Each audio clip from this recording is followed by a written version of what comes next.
Hi everyone, my name is Tim, also known as Pixel Jinxed, and welcome back to the channel.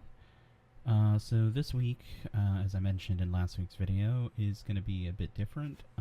This is going to be me talking about the VR project that I'm currently working on. As you can see in the video, this is the Cyberpunk city that I am making for my VR project.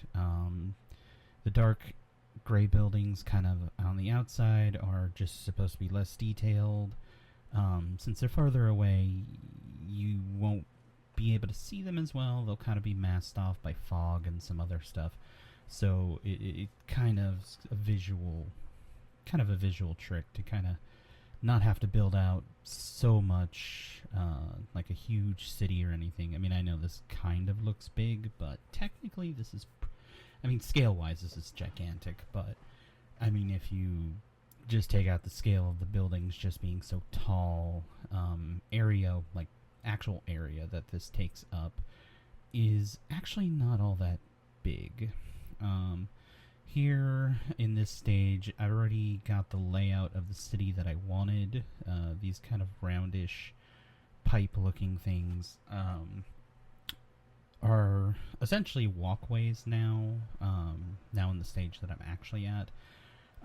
But in this video, technically they were just giant pipes that I thought looked kind of cool, but the assets that I found, which will be in the next video, didn't quite match up to what I was hoping for, at least, yeah, what I was looking for. So now what I'm kind of doing here is just kind of improving the block out, and then these different colored, well, I guess rectangles, are going to be like signage, neon signs that I'll be adding into the level and having, you know, they'll be lit so they glow. I'm still using Pro Builder in Unity so that I can, excuse me, make these, you know, these signs and place them. It's a lot easier to do, especially since this is just still technically the gray box stage.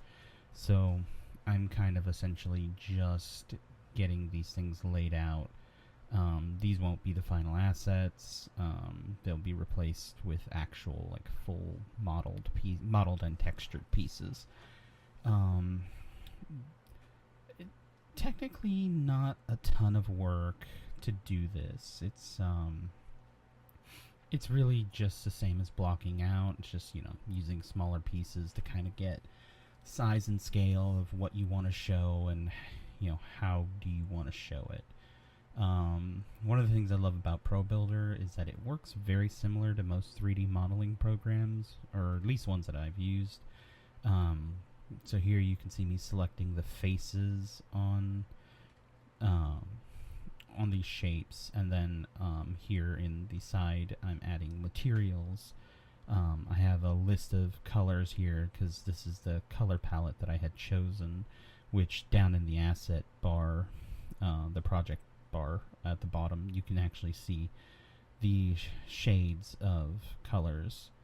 I don't know why the medium and blue and navy blue both came out like that. I was trying to do it off of a color swatch, because when you go to make these materials, there is like an eyedropper tool that you can use, and I think the shade on these is just so slightly different that you can't quite tell. And so I think I only end up using the navy blue, or maybe it was a medium blue. But also all of these materials are set to be emissive, so that once I do the lights, they'll look like they're glowing, which probably be a little bit in the video before that shows. But okay, so here also in the hierarchy on the left side of the screen, I've also organized things a lot better, which further down the road I even organized it even more, just because it is easier to work the more organized you are.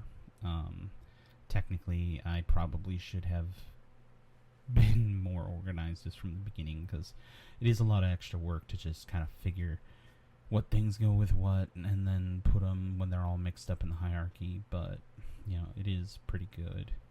And here I'm just testing, trying to see if the scale works right, if the character can walk around properly, and then just kind of trying to see, like, okay, well, where where should I place signs? Like, where can I see so that I can see signs? Kind of like you see those little two pink ones that I had just worked on a little bit ago down there. Typically, I'll test.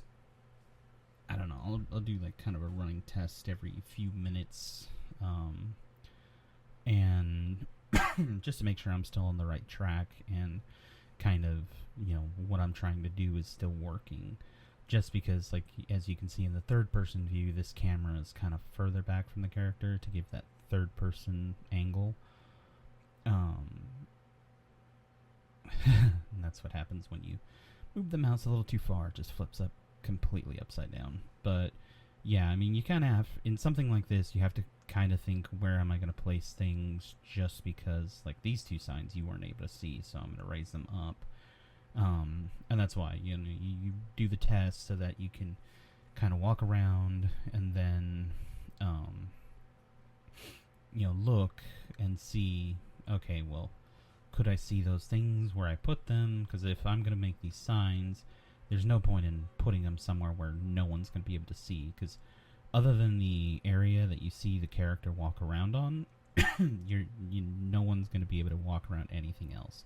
Pretty much everything outside of that square building is just set pieces. It's all just dressing. It's not going to actually have any purpose. Player's not actually going to be able to explore it. Since this is VR, it's more of an experience, just meant to kind of give you the feeling of, like, heights. Then, it's like you're basically stuck to just that center area. So all this other stuff, it needs to look good, but functionally it's like you're never going to walk over there. And that's why it's like, well, if you can't even see it, then there's no point in it being there. So in the later stages, which you'll see in later videos, and I'm sure I'll mention again, you'll eventually see that I get rid of some of the buildings in a couple.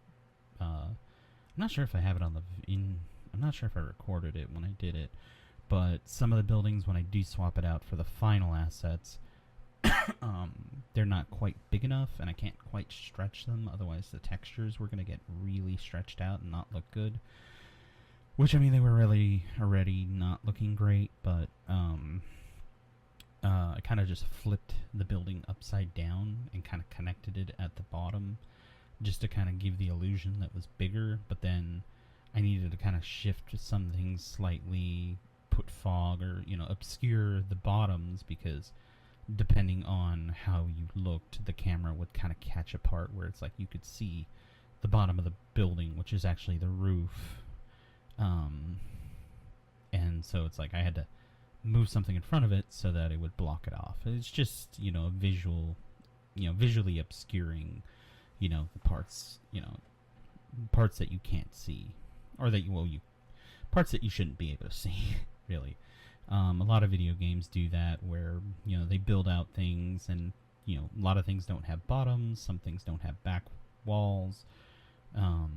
It's just basically saving processing power on not having to render out more geometry, textures, and everything else while you do it.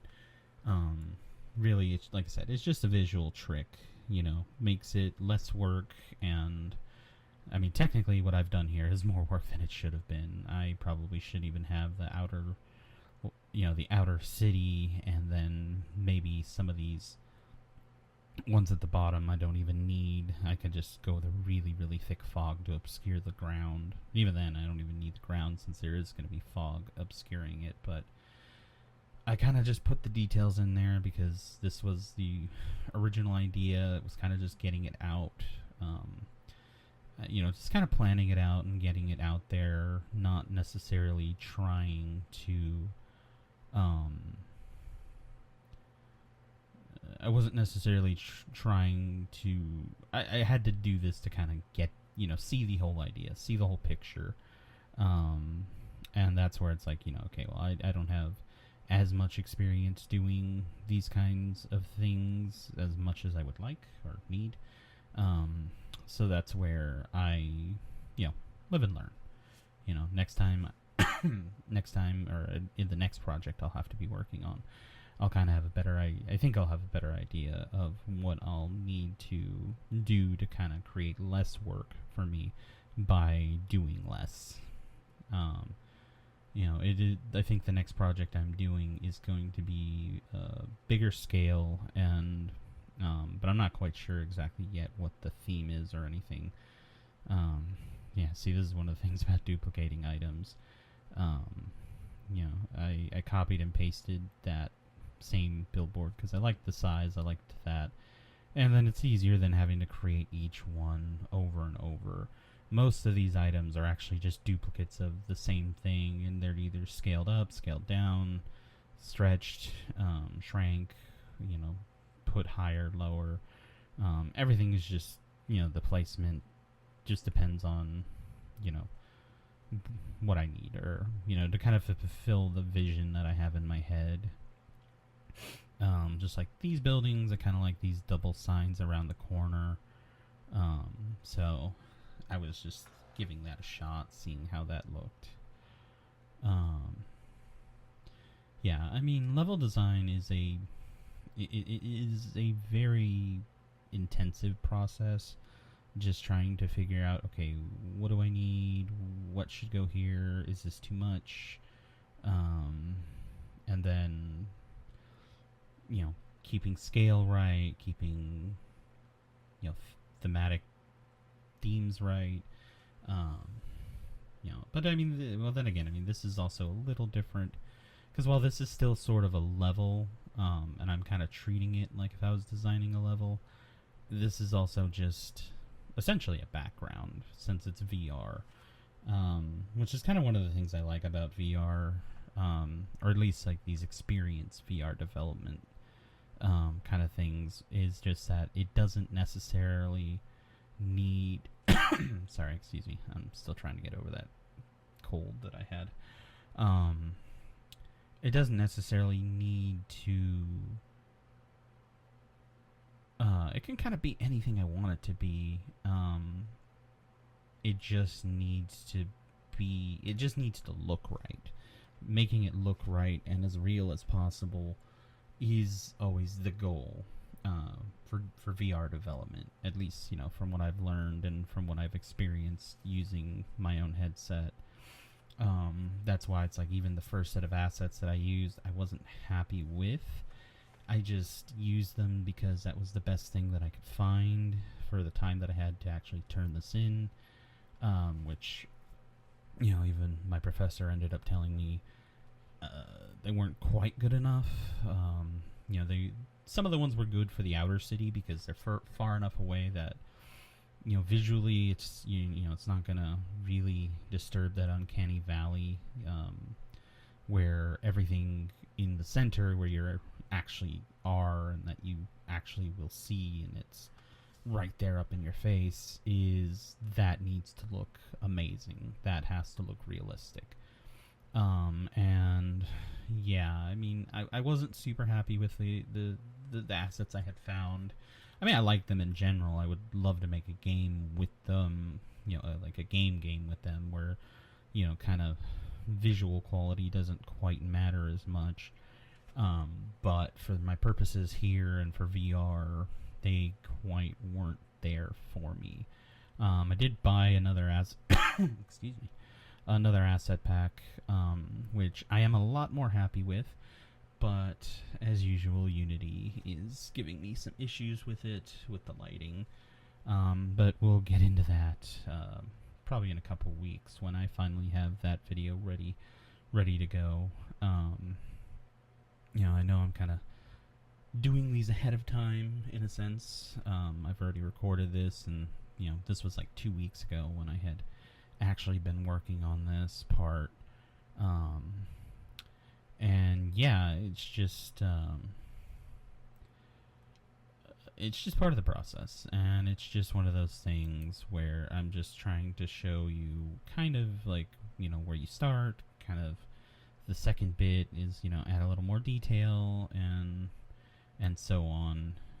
Okay, so once I had finished up putting up all the signs I thought I needed, I then created the skybox, which then, since essentially it was just a black skybox, just because I wanted it to be night, it essentially takes out the light, it takes out a lot of the light from the natural, just what Unity normally gives you. And so here I'm kind of playing with the directional light to kind of figure out, well, where do I want my light source to be coming from? How do I want my shadows to look? What do I want my shadows, bouncing on? I kind of don't want a whole bunch of these just like super sharp shadows of, the light from one building off of another. So this is just kind of where I start playing around with, just the lighting. I did kind of have a little bit of an issue because lighting has always been a kind of pain for me when it comes to Unity.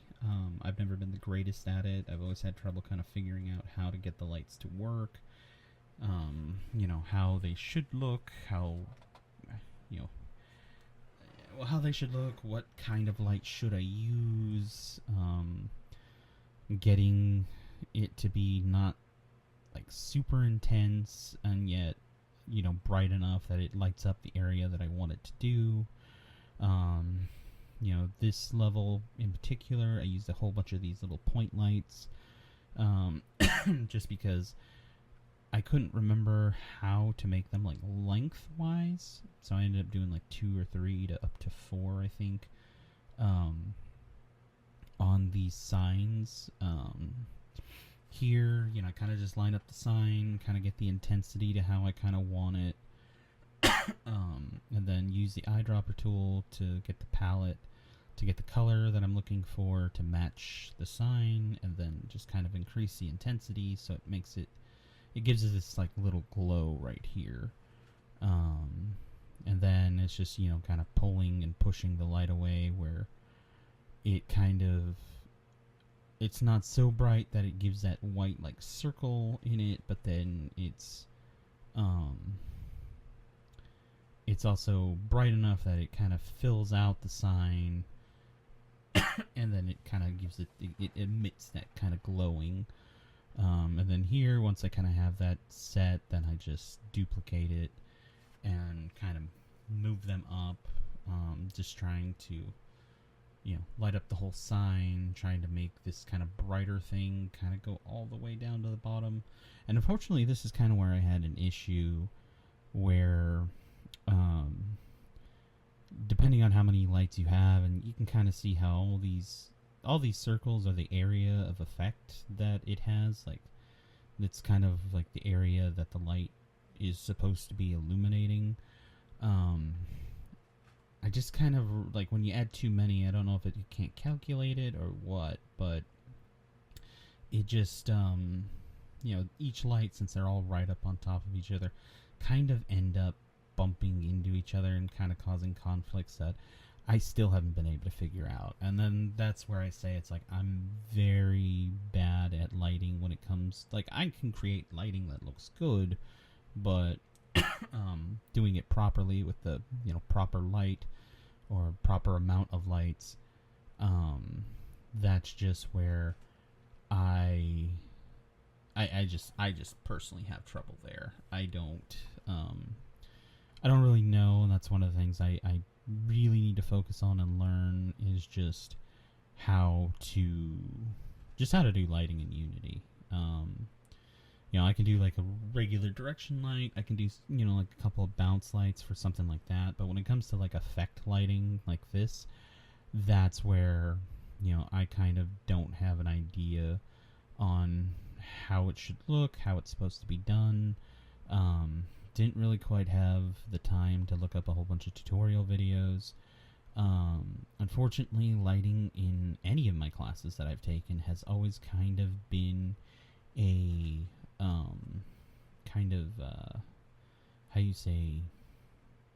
I don't know, I want to say kind of glossed over, where they've given some very, very basic examples, but they haven't quite just, it's never been in, it's never been in a ton of detail, where I kind of get a full picture on exactly like what I should be doing. Like, I guess a more proper way to do it, because like I've seen how to light objects, like singular objects. Like if I was doing like a still scene, there I think I did pretty well for a 3D model that I did of a Shelby Cobra.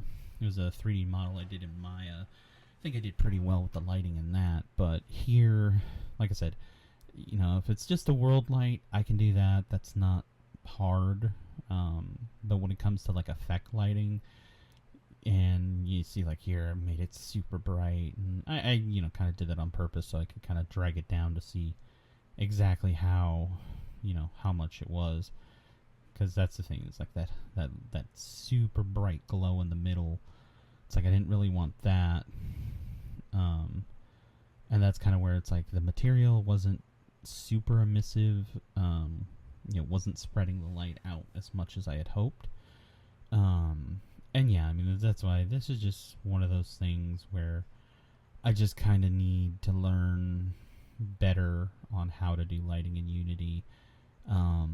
Specifically, so if I do it properly, then I no longer have these weird bakes where everything looks green or the bake fails. I haven't had the bake fail in this project just yet, but I have done a few different bakes where for some reason my light makes everything look green, and I'm not exactly sure why, and that's one of the things I'm literally still working on. I'm kind of falling behind because of it. Unfortunately, I wish the headset could just do real-time lighting. Then again, I wish a lot of hardware could just handle real-time lighting, but baked lighting helps with performance, and it's also one of the things that's kind of required for the project. So I've got to get that kink worked out as quick as I can. Hopefully I'll have that worked out before one of the next videos, and hopefully I just learn how to do a few more things in lighting. But yeah, that's kind of the progress that I made on this video. I think I'm going to cut it here. We'll kind of see how this goes and see if you guys liked it. Hopefully, despite my rambling and kind of flubs and whatnot, hopefully you found this pretty interesting. Hopefully you kind of like seeing the little bit of progress that was in this video. There'll be way more progress in the next video, I promise, because that's where I'll be swapping out assets. That'll be a little more interesting to watch and talk about. Here, just creating signs and doing lights, it's not quite, it's not quite the most interesting topic or subject, but hopefully you like this. So please like, subscribe, leave any comments, anything you'd like to see, anything you'd like me to talk about, suggestions. I know I've said that all before, but I'll say it, keep saying it. So yeah, thanks for watching, and I'll see you in the next one.